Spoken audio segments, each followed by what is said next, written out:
team actually has the same dream that the Canada Liberal Party had at the last election. They wanted lower taxes and better services. This team wants higher wages and cheaper products. And just like the Canada Liberals who lost that election in a true disaster, this team is going to lose this debate in a true disaster. Because unfortunately, you cannot both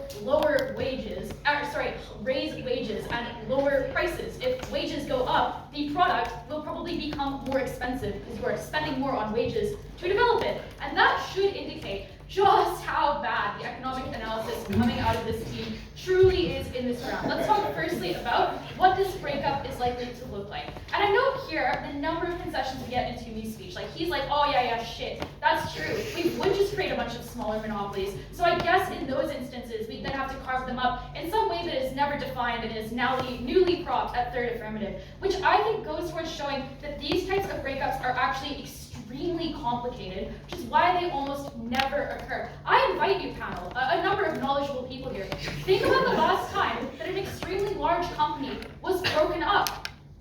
Like, this does not happen because it is complex, because it throws stock markets into chaos, because many of these subsidiary corporations you're creating will fail for a variety of reasons that I'm about to create. But the second thing I would note is that the claims that they make in terms of why this is a solution, like actually almost all of their problems at Chaebols are related to the high level of subsidies they're getting, not to issues around competition. So I would ask you, if Toomey can say, oh, we'll do new types of breakups, I would say maybe the sensible policy here is to slowly reduce the level of subsidies you're giving to these companies over the long term. A very realistic policy proposal that seems like it actually addresses almost every concern that this affirmative team has. Because here's the second thing that they would do that is wrong. They're monopolistic and they're monopsonistic. But they're not, and we can test this down the bench. These Chaebols compete with one another, and that is a sufficient level of competition that you do not have either depressed wages or inefficient products. Why is this true?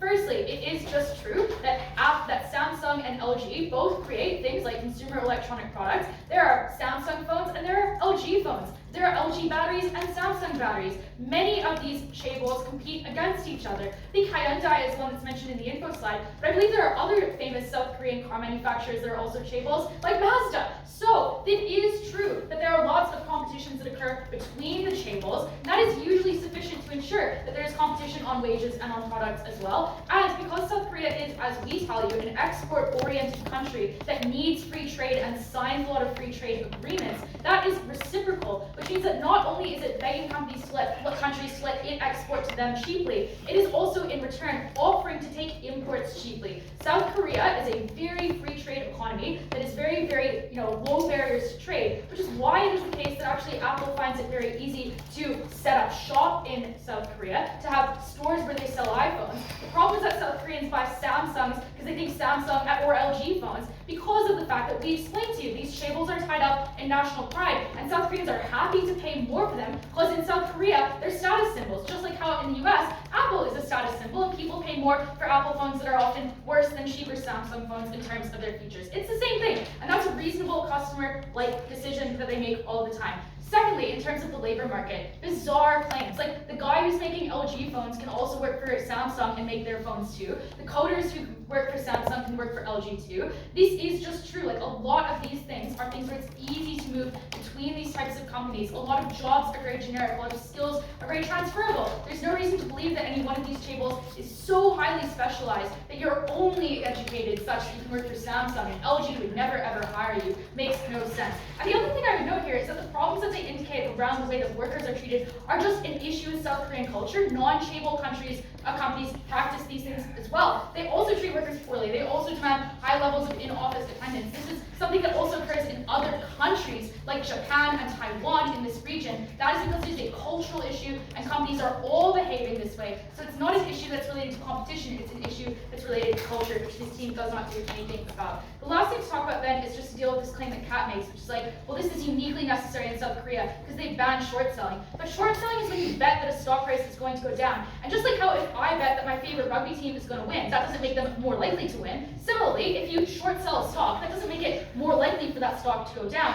The accountability mechanism is selling the stock, something that is perfectly legal in in South Korea and actually affects their prices. So in terms of accountability, the financial market and the stock market is not unique at all. Let's then talk about all of the harms of this breakup and why it is likely to be bad, having now dealt with why there is no impetus to break up these companies. The first thing to note here is that this is likely to cause a variety of problems in the short term. And note the context we give you down the bench, that this is a region where there are security issues, that the US is trying to sign long-term contracts for the next 10 or 20 years with these types of companies to create defense products, to create computer chips, to move those from Taiwan into South Korea, that other countries in the region are dependent on the South Korean defense industry and the tech industry. Australia is outsourcing their frigate construction to South Korean companies. So this is a bad time to do it. And obviously South Koreans are also concerned about the strength of their defense industry. They're concerned about North Korea. They're concerned about Japan. They're concerned about China. They want these companies to be strong, because these companies will protect them in an event of a war.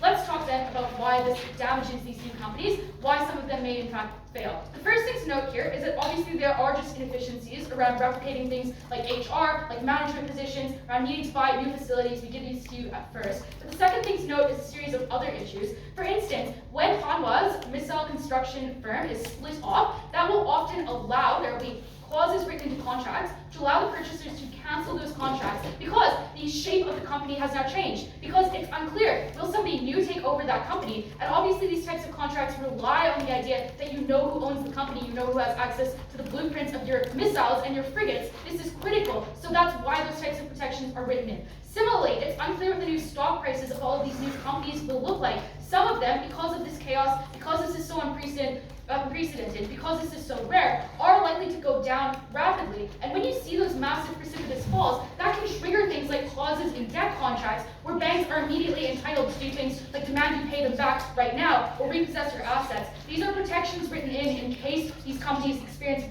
huge amounts of volatility, or in case they start to fail, to protect those creditors. They're almost never used because these movements rarely happen. But in the case of an unprecedented breakup, they probably would happen for some of these companies, and that would drive massive amounts of unemployment. This would be unbelievably immiserating for these 60% of GDP that these companies control. And I would just note at the end of all of this, they don't even create new competitors because they overwhelmingly split along industry lines. So even if you thought the issue here was a lack of competition, they don't solve it. This is better done by scaling back subsidies. They don't generate anything new, unless you believe Toomey's highly undercooked claim at third. So at the end of that, they achieve nothing. Some of these subsidiary companies fail. Some people become unemployed, which answers that entire challenge we get from third neg. This is not a good policy, and even if it was, this is the worst possible time to do it because of the fact that you exist in an insecure context. Because South Koreans are more concerned than ever about war with China, or war with North Korea, or conflict emerging in this region, generally because of issues with Taiwan. So, terrible, terrible idea to do it. At the end of the day, if you were concerned about Chaebols, this team gives you almost no good arguments as to why you need to split them by industry. Instead, they give you reasons why subsidies are a problem, why efficiency is a problem. They never explain why this would be solved by breaking them up by industry, so they lose that debate at the end of the day. These companies were critical to public perception, critical to national identity, and they attracted huge amounts of long-term contracts for money from Western and regional allies. Very proud to be gay.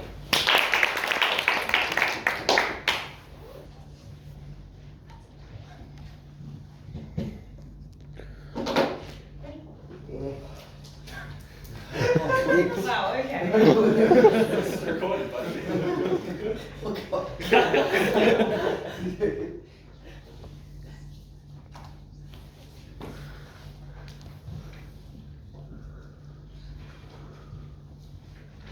I'm going to start by spending a little bit of time on the election and the popularity of this party, because I think this team does a good job trying to suggest that that's not what this debate is about, but I will explain why it is, why it clearly falls to us, and why that alone should win us the debate, before considering the only way they try to win, which is whether or not this would actually kind of be economically good for South Korea. Firstly, on the election, and I think more generally popularity, most of their analysis here and most of the first 4 minutes of their 1A is just mitigation, explaining why elections are predetermined. But I think we give compelling reasons why this is decisive, why people are concerned economically and certainly for their future when they are employed and dependent on these countries, why this is related to pride and cultural role, which they just assert it is not. But I think we give good examples and reasons why they fund and endorse these things, why this utterly offsides the companies from you, and we suggest that currently, well, maybe you're not supported to the same degree as the other party, you receive some support, or at least not outright, hatred from them, because to the extent you are popular at the moment, they don't want to all out oppose you if you will be in government, if you will hold the presidency. But when that becomes an existential question for you, they flip to all out war against you and then fire against you. But finally, this just does come at the opportunity cost of focusing on and aggressively pushing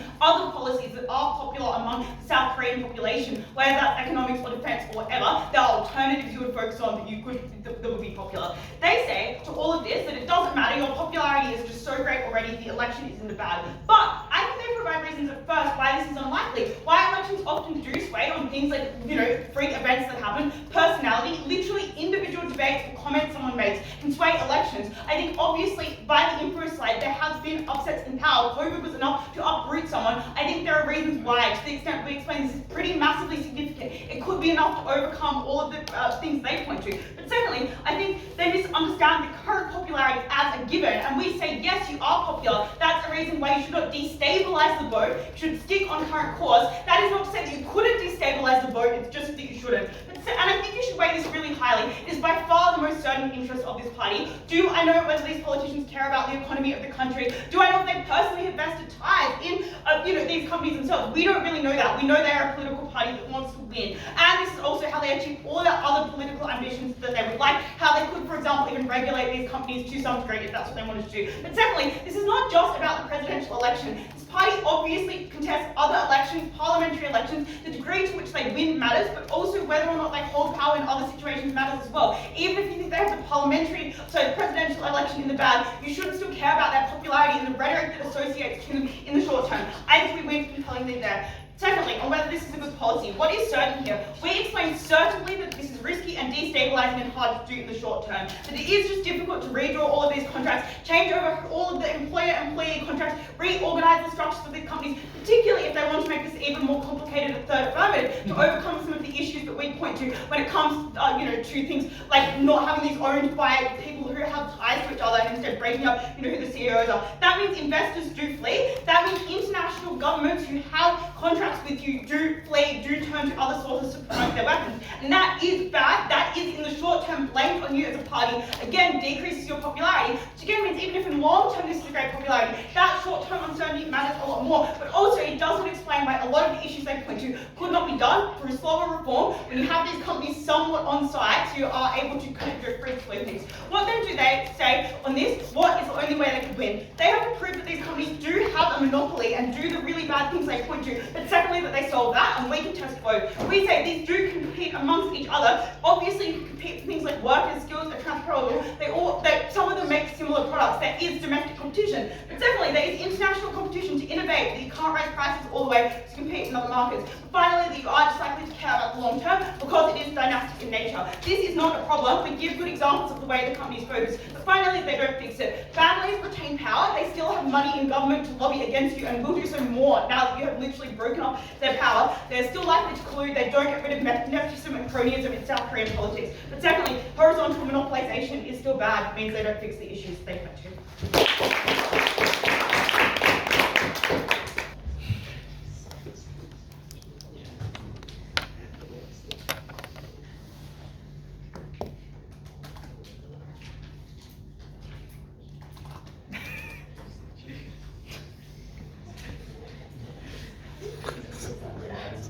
It's a little football.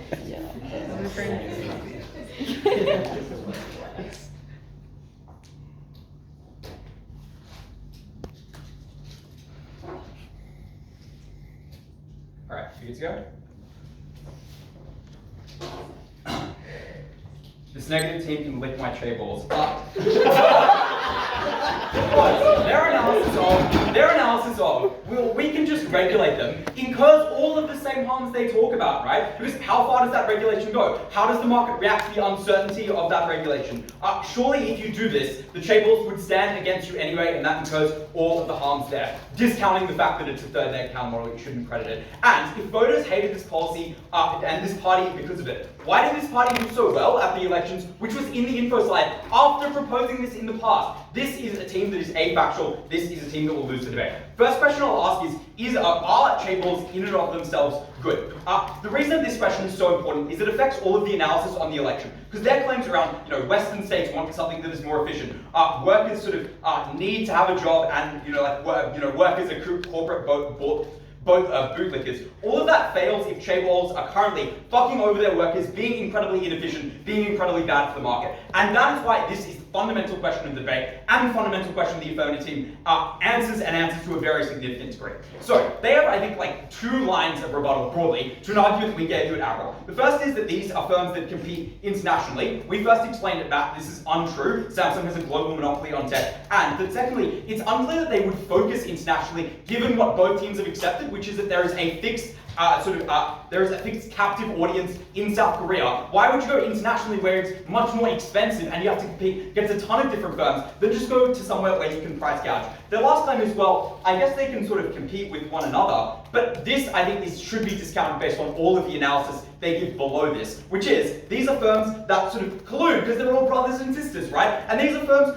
everyone's having dinner with everyone else. Obviously, that implies that they are working together as cartels rather than competing against one another. This analysis falls. The very last claim they make is, well, you can't have all of your prices go down and your wages go up. But obviously, we explained in Abra that that's not the way this works. If profit margins go down, there's more money for wages without raising prices. If this is the case, right? And it's just like, we are taking the fact that they are scamming people away, they still have to compete with one another. So, what are the clear benefits we stand with at the end of the day as to why these firms are exorbitantly bad? The first is that they are incredibly politically corrupt. And notably, this is immune to all of David's analysis, which is like, well, you're still a market leader in a specific industry, because this is bad because they control a huge amount of industries, right? It's the fact that they have so much bargaining power rather than just are a specific piece of it, which is why this is analysis immune to that rebuttal, right? This means they've got so much bureaucracy they can obfuscate things. That gives them a huge amount of bargaining power to bribe against the government, to get away with not paying tax.